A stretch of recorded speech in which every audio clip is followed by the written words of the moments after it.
শ্রদ্ধার সহিত যারা কীর্তন করেন তাদের কোটি কোটি অপরাধ ভগবান ক্ষমা করেন। তাই বলে আপনি ইচ্ছাকৃত অপরাধ করতে যাবেন না, তখন আর কিন্তু ক্ষমা হবে না। সহস্রনাম মাহাত্ম্যম য পঠে স্নেহাদপি অপরাধ সহস্রেন ন স লিপ্যেত কদাচন।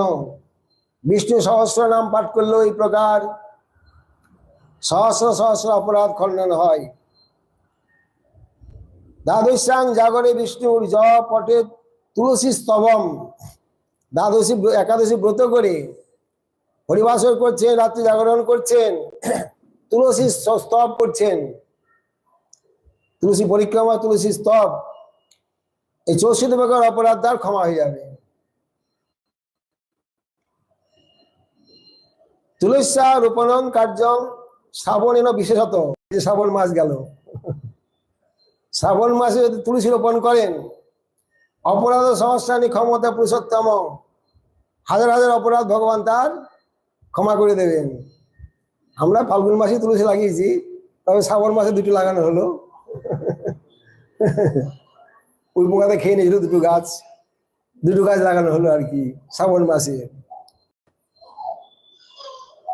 তত্র অন্যত্র কার্তিক মাতে বলছেন তুলসা কুরুতে শালগ্রামে শিলার্চনম।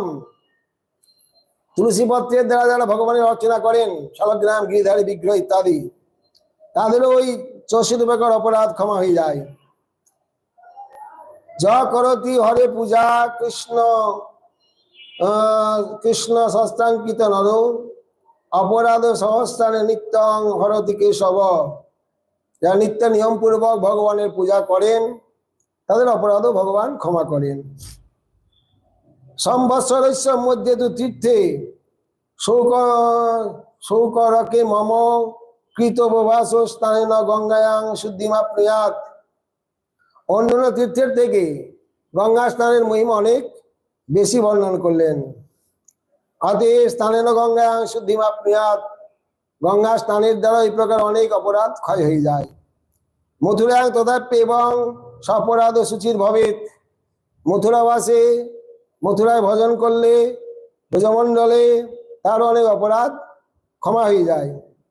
অনস্তীর্থয়োর এক য সেবেত স্বীকৃতি নর সহস্র জন্মজনিতাং অপরাধাং জহাতি স। অর্থাৎ ভগবত ধামে